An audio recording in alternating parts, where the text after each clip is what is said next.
Sahabat GKI, tentu kita tidak asing dengan kisah Kain dan Habel yang dicatat dalam Kejadian pasal 4.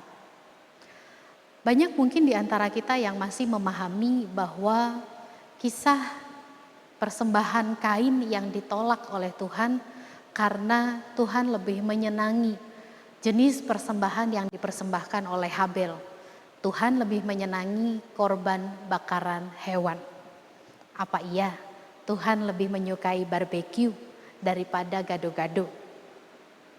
Sahabat, di dalam pasal-pasal sebelumnya tidak ada satupun perintah Tuhan kepada Adam tentang mempersembahkan korban, tentang jenis dari korban itu sendiri. Bahkan istilah korban itu sendiri tidak merujuk pada jenis dari apa yang dipersembahkan atau dikorbankan. Jadi Tuhan tidak berkenan terhadap persembahan Kain bukan karena jenis persembahan yang dibawa, melainkan sikap hati Kain. Motif dibalik persembahan korban yang diberikan oleh Kain. Mari coba kita lihat di ayat yang ketiga. Di sana dicatatkan, setelah beberapa waktu lamanya, maka Kain mempersembahkan sebagian dari hasil tanah itu kepada Tuhan sebagai korban persembahan. Perhatikan di sini, setelah beberapa waktu lamanya, maka Kain mempersembahkan sebagian. Kain mempersembahkan sebagian. Bagaimana dengan Habel? Di dalam ayat yang keempat dicatatkan, Habel juga mempersembahkan korban persembahan dari anak sulung kambing dombanya, yakni lemak-lemaknya. Habel mempersembahkan dari anak sulung kambing dombanya. Sudah menemukan perbedaannya?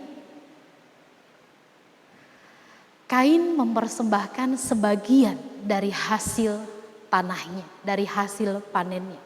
Artinya dia menyisihkan yang sebagian untuk keperluannya, untuk dirinya. Dan yang sebagian dia persembahkan untuk Tuhan. Berbeda dengan Habel. Habel mempersembahkan anak sulung dari ternaknya, dari kambing dombanya. Artinya dia tidak menunggu agar kambing dombanya ini memiliki 1, 2, 3, 4, 5 atau bahkan banyak anak. Ketika kambing dombanya beranak dan itu menjadi anak sulung, Habel langsung mempersembahkannya untuk Tuhan.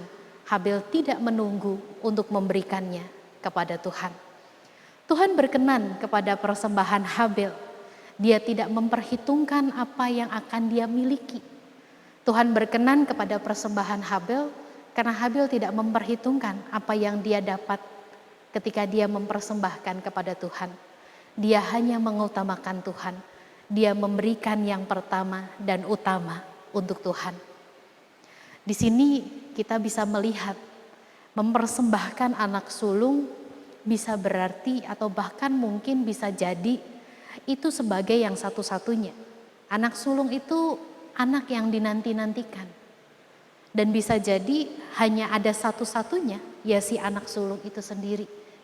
Tetapi dia langsung mempersembahkannya untuk Tuhan. Itulah yang dipandang oleh Tuhan. Hati si pemberi. Bukan dari jenis dan jumlah berapa banyaknya persembahan yang dipersembahkan untuk Tuhan. Hati si pemberi. Itulah yang dilihat oleh Tuhan. Itulah yang paling utama dalam mempersembahkan. Apakah hati itu tulus untuk mengasihi dan mengutamakan Tuhan? Sahabat yang dikasihi oleh Tuhan, jika seorang mengasihi dan mengutamakan Tuhan, dia pasti akan memiliki hati yang tulus untuk memberikan persembahan kepada Tuhan.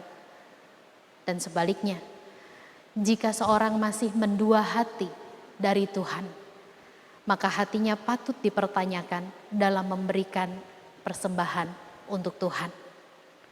Di mana kita sekarang berada adalah kita sedang berada di dalam masa penantian. Masih ada kesempatan untuk memperbaiki hati kita. Masih ada kesempatan untuk kembali mengutuhkan hati kita, untuk menjadi hati yang senantiasa mempersembahkan dengan sepenuh-penuh hati sebagai persembahan bagi Tuhan. Jangan sia-siakan kesempatan yang Tuhan berikan. Mari kita berdoa. Tuhan, selidikilah hati kami.